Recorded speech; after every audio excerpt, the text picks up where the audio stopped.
Assalamualaikum teman-teman. Di sini kami akan menampilkan sebuah video tentang peluang.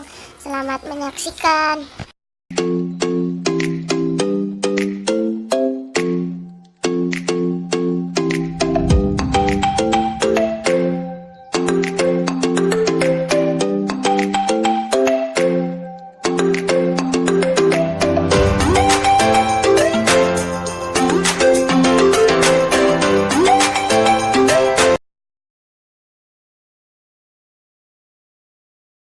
Tiga koin dilambungkan secara bersamaan.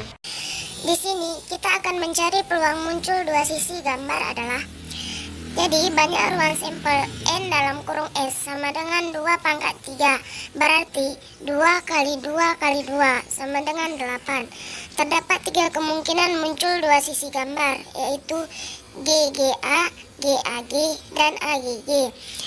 N dalam kurung dua sisi gambar sama dengan 3.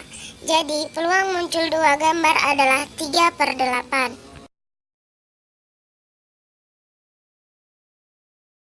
Sediakan bilangan-bilangan 0, 1, 2, 3, 4, 5, 6.